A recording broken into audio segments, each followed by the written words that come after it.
bolehkah sholat duha berjamaah? Nggak boleh. Ya, bolehkah sholat duha berjamaah? Nggak boleh. Ya. Mari kita buktikan.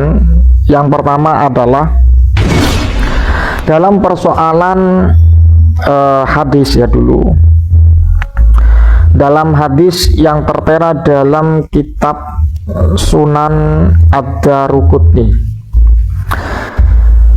babu sholatid duha fi jama'atin. Ini sholat duha, bab sholat duha dilaksanakan berjamaah. Haddasana Al-Husain bin Ismail, haddasana Muhammad bin Ishqaq, haddasana Utsman bin Umar, haddasana Yusuf anis Zuhri an Mahmud bin Rabi an Itsban bin Malik anna Rasulullah sallallahu alaihi wasallam shalla fi baitihi sa'atad duha faqamu wa ra'ahu fasallu. Dalam teks hadis ini memberikan satu kesimpulan bahwa Rasulullah Shallallahu Alaihi Wasallam beliau itu melaksanakan sholat di rumah beliau di saat waktu duha, faqamu wara'ahu fasallu, dan kemudian para sahabat berdiri dan kemudian fasallu wara'ahu atau faqamu wara'ahu fasallu, berdiri di belakang baginda Nabi dan mengikuti sholat beliau. Dari teks hadis ini para ulama memberikan kesimpulan bahwa ranahnya hadis ini terhadap babu sholatid duha fi jama'atin. Ini jelas ya. Jadi kalau mengatakan bahwa sholat duha berjamaah itu tidak ada dalilnya, saya kira pemahaman yang sangat begitu terburu-buru ya, atau pemahaman kolot, atau memang salah fikir, atau memang tidak menemukan referensi atau dalil yang secara spesifik sebagai landasan tentang sholat duha berjamaah. Ini satu.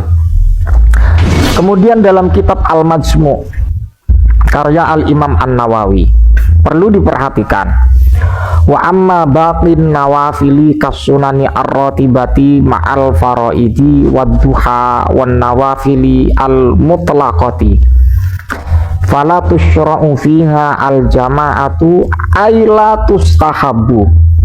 Bahwa dari sisa-sisa sholat sunnah seperti sunat rawatib beserta ma'al faraidi sholat fardu, dan kemudian sholat duha, dan kemudian sholat sunnah mutlak atau nawafil al-mutlaqah, fala tusyra'u fiha al-jama'atu, tidak disyariatkan sholat berjamaah, tapi dibaca, jangan dipotong. Aila tustahabbu, tidak disunahkan, lakin ini ya, lakin lau shollaha jama'atan jaza, akan tetapi ketika melaksanakan sholat tersebut, nawafil al-mutlaqah dan kemudian sholat duha, lau shollaha jama'atan jaza, maka diperbolehkan. Wala yuqalu innahu makruh, dan tidak bisa dikatakan perbuatan sholat duha secara berjamaah itu dikatakan sesuatu yang makruh. Wa qad nassa asy-Syafi'i rahimahullahu fi Mukhtasar al-Buaiti war-Rabi'. Al-Imam Asy-Syafi'i menjelaskan dalam Mukhtasar al-Buaiti war-Rabi' ala annahu la ba'sa bil jama'ati, bahwa sholat duha, sholat nawafil itu tidak melanggar atau tidak diharamkan, tidak berdosa ketika dilaksanakan dalam keadaan sholat berjamaah. Finnafilati wa dalilu jawaziha jama'atan ahaditsu kasiratun fis shahihi, dan kemudian dalil atas diperbolehkannya sholat duha, nawafil al-mutlaqah dilaksanakan dengan secara berjamaah itu ada dasarnya. Hadisu kasiratun fis shahihi, ada hadis yang sangat begitu banyak di dalam sahih.